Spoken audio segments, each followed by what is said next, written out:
दोस्तों, मेरा नाम है विकास और आप देख रहे हैं हमारा यूट्यूब चैनल साइबर कोड। तो स्वागत है आप सभी का इस वीडियो में। और आज हम देखेंगे HTML फॉर्म टैग। तो नॉर्मली अब फॉर्म टैग होता क्या है, इसका यूज़ कैसे करते हैं और इसका यूज़ क्यों होता है, हमारे वेबसाइट डिज़ाइनिंग में इस फॉर्म का इतना इम्पोर्टेंट रोल क्यों है। तो आज की इस वीडियो में हम यही सब कंटेंट क्लियर करेंगे। ठीक है, तो सबसे पहले हम देखते हैं कि फॉर्म टैग होता क्या है। तो HTML form tag is a collection of documents which contains controls such as text field, passwords fields, check boxes, radio button, submit button और menus etc। तो नॉर्मल फॉर्म टैग क्या होता है, एक डॉक्यूमेंट होता है जिसमें कई सारे कंट्रोल्स हमारे कंटेन होते हैं, जैसे टेक्स्ट फील्ड हो गई, पासवर्ड फील्ड हो गया, चेक बॉक्सेस हो गए, रेडियो बटन्स हो गए और सबमिट हो गए।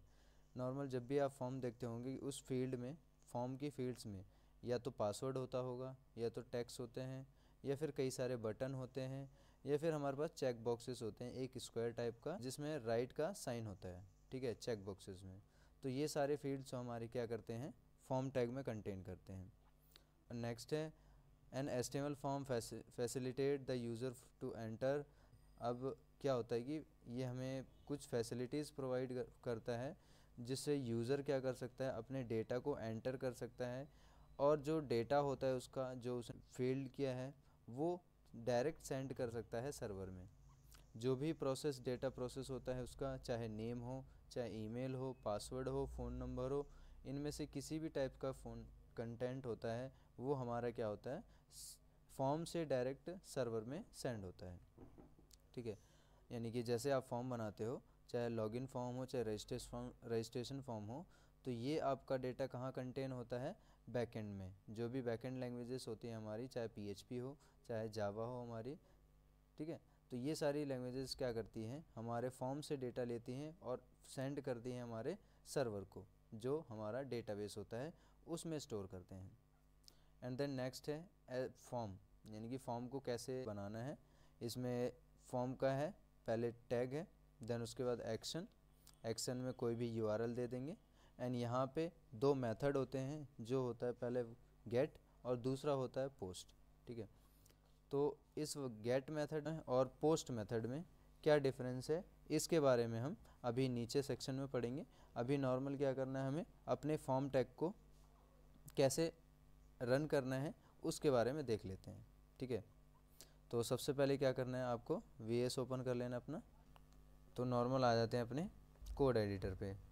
तो फॉर्म को अप्लाई करना है, तो यहाँ पर फॉर्म टैग, देन एक्शन में मैं यहाँ पर किसी भी HTML पेज का लिंक लगा देता हूँ अभी फ़िलहाल के लिए, यहाँ पे table.html। देन उसके बाद नीचे यहाँ पर मैं एक बना लेता हूँ अपना नेम फील्ड का। तो एक लेबल रखते थे, लेबल मैं यहाँ पे रखूँगा, यहाँ पे नेम के लिए। ठीक है, और यहाँ पे लिख दूँगा नेम। देन उसके बाद इनपुट, इनपुट टाइप यहाँ लिख दूँगा मैं टेक्स्ट, क्योंकि नेम मेरा क्या है, टेक्स्ट फॉर्मेट में होते हैं, इसलिए इसका टाइप कौन सा है यहाँ पर, टेक्स्ट। ठीक है, देन उसके बाद मैं न्यू लाइन के लिए BR लगा देता हूँ, देन 2 बार लगा देता हूँ BR। देन उसके बाद क्या है, फिर लेबल लगाता हूँ और यहाँ पर पासवर्ड रख देते हैं। ठीक है, पासवर्ड के लिए देन यहाँ पर मुझे पासवर्ड रखना है। नेक्स्ट जाते हैं, यहाँ पे इनपुट टाइप इसका बना लेते हैं। अब क्योंकि मुझे पासवर्ड चाहिए, देन यहाँ पर हमारा पासवर्ड फील्ड होता है, पासवर्ड टाइप होता है। क्यों, क्योंकि यहाँ पे हमारा पासवर्ड दिखाई नहीं देगा मुझे। अगर मैं यहाँ पर टेक्स्ट देता हूँ तो मुझे पासवर्ड शो होने लग जाएगा। अगर मुझे पासवर्ड नहीं शो कराना तो इसका खुद का एक फॉर्मेट होता है पासवर्ड, जो जब भी यूज़र इनपुट करेगा, पासवर्ड लिखेगा, तो वो डॉट डॉट के फॉर्मेट में आएगा, ना कि टेक्स्ट फॉर्मेट में। ठीक है, जिस तरह से डेटा दिखाई नहीं देता, यानी कि इनक्रिप्टेड बोल सकते हो इसको। ठीक है, और इसके बाद क्या है, यहाँ पर BR लगा देते हैं दोबारा और इसको रन करते हैं।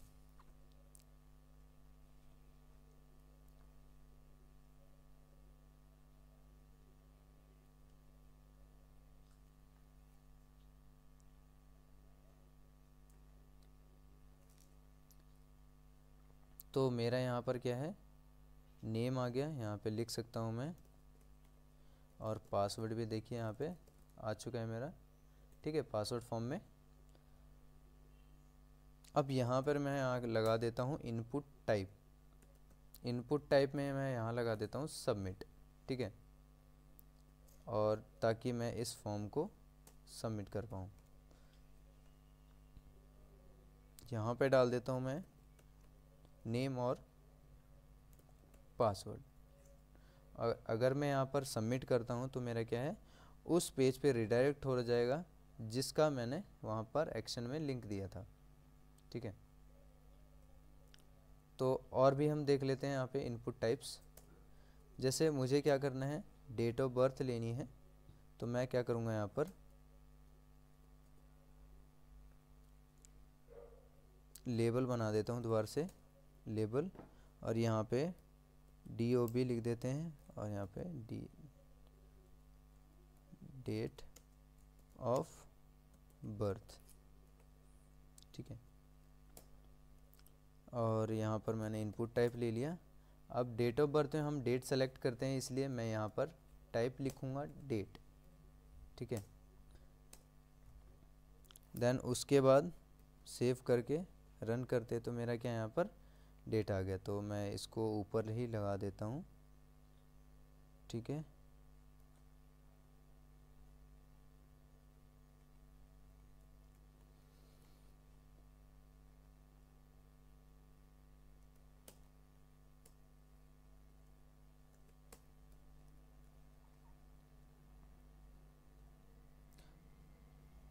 तो अब आप यहाँ क्या कर सकते हो, यहाँ पे सेलेक्ट कर सकते हो जो भी डेट है, और ईयर है, जो भी ईयर है यहाँ पे सेलेक्ट करना है तो आप सेलेक्ट कर सकते हो।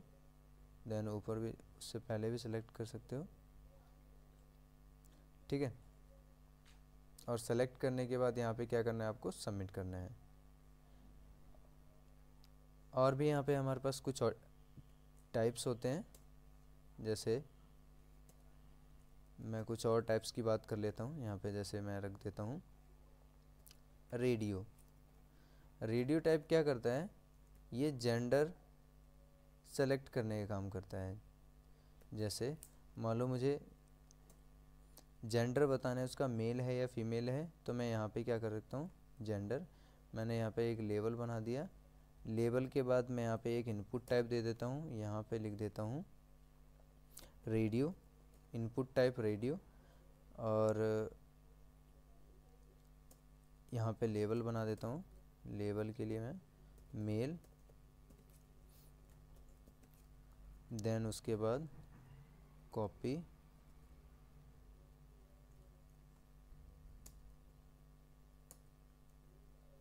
और यहाँ पर मैं बना देता हूँ फीमेल,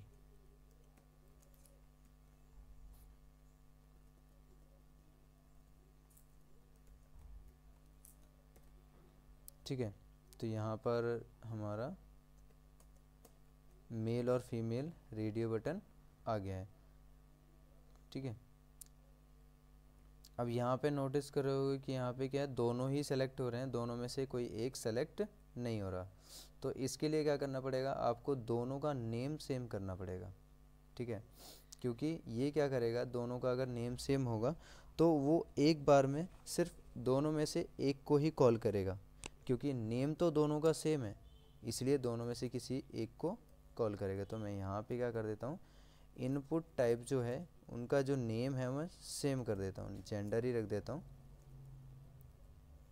ठीक है। इसमें भी मैं क्या करूँगा, नेम जेंडर। अगर मैं अब सेलेक्ट करता हूँ तो क्या होगा, ये दोनों में से किसी एक को सेलेक्ट करेगा, ठीक है। तो इतना समझ आया। देन उसके बाद हम क्या करेंगे, नेक्स्ट टाइप करेंगे, जो है मेरा डेट टाइम, फाइल फॉर्मेट और रेंज सेलेक्ट करना, ठीक है। तो तीनों कर लेते हैं हम यहाँ पे। जैसे अगर मुझे फ़ाइल अपलोड करना है, या फिर एक इम्पॉर्टेंट रह गया जो है नंबर, तो मैं यहाँ पे क्या करूँगा, नंबर लेबल, एक फॉर नंबर के लिए, और यहाँ पर रख देता हूँ नंबर, लिख देता हूँ, और इनपुट टाइप यहाँ पर नंबर आएगा, ठीक है। और नंबर के लिए मेरा यहाँ पे नंबर आ गया, और 2 बार BR, ठीक है। यहाँ पर देखो रेंज आ गई। और अगर आपको मैक्सिमम और मिनिमम लगाना है तो यहाँ पे जो मैक्स वर्ड है, मैक्स को कर दो आप 999 10 बार, ठीक है। 1 2 3 4 5 6 7 8 9 10, ठीक है। और जो मिनिमम होगा, मिनिमम 1 से लेके 9 तक 0,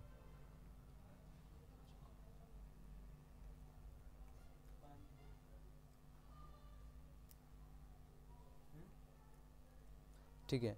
तो नॉर्मल क्या कर सकते हो आप, अब मिनिमम और मैक्सिमम 10 ही हैं, तो 10 से ज़्यादा आप सेलेक्ट एंटर नहीं कर पाओगे, ठीक है। तो लेस देन और ग्रेटर देन आ गया, क्योंकि अभी आप इस तरह से वैल्यू सेलेक्ट कर सकते हो 10 डिजिट का। अगर मैं डालूँ यहाँ पर 2 2 4 6 2 4 6 2 8 10,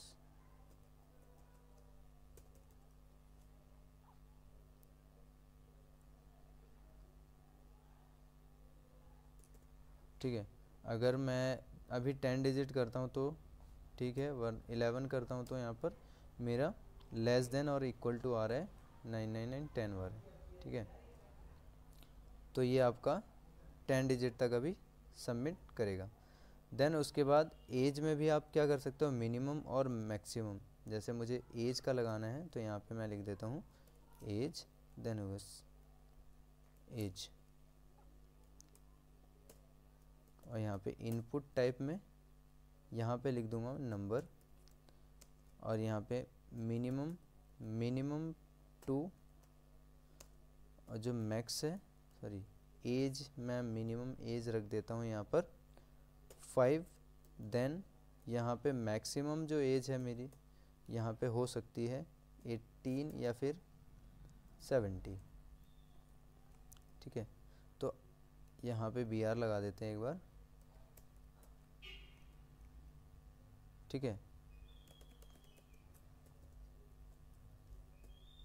तो यहाँ पे अगर मैं 4 डालूँगा तो 4 मेरा क्या है, वो एक्सेप्ट नहीं करेगा, ठीक है। अगर मैं 80 डालूँ तो 80 भी एक्सेप्ट नहीं करेगा, क्योंकि मैंने जो मिनिमम और मैक्सिमम जो एज है मैंने 5 और 70 दी है, ठीक है। तो कुछ इस तरह से आप क्या कर सकते हो, नंबर का यूज़ कर सकते हो। देन उसके बाद यहाँ पे फाइल फॉर्मेट भी देख लेते हैं। यहाँ पे लेबल फाइल और सेलेक्ट फाइल, और यहाँ पे इनपुट टाइप में हमारा फाइल ही आएगा, ठीक है।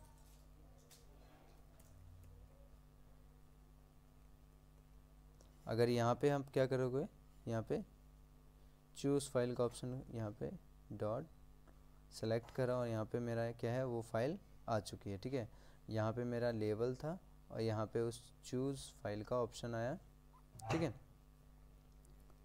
तो यहाँ तो अभी हमारे पास ये एट्रीब्यूट्स थे, और भी हमारे पास कई एट्रीब्यूट्स होते हैं जो आपको डिस्प्ले में दिखाई दे रहे होंगे, ठीक है। तो आप इन सभी का यूज़ कर सकते हैं।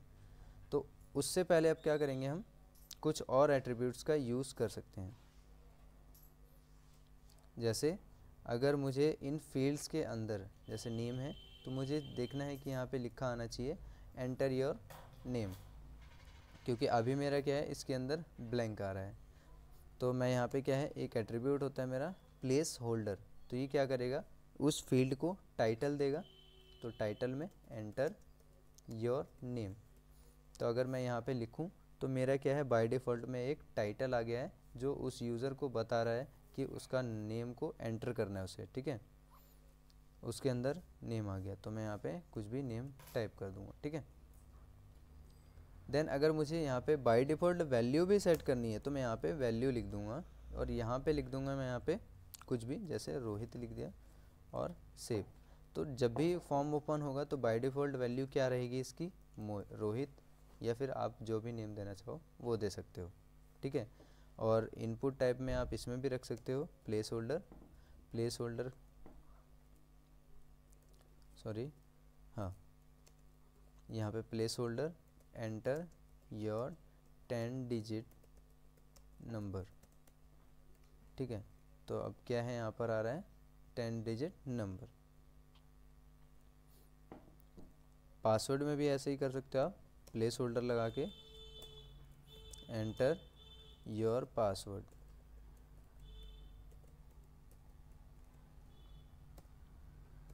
ठीक है। तो यहाँ पर भी क्या आ गया हमारा, यहाँ पे एंटर योर पासवर्ड।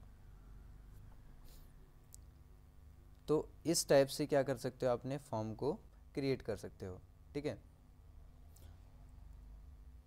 तो आज के लिए इतना ही, और मिलते हैं अपनी नेक्स्ट वीडियो में, जिसमें हम फॉर्म और भी आगे कंटिन्यू करेंगे, और भी इसके एट्रीब्यूट्स हैं और भी इसके टाइप्स हैं, उनको कवर करेंगे। तो तब तक के लिए गुड लक, गुड बाय, और मिलते हैं अपनी नेक्स्ट वीडियो में।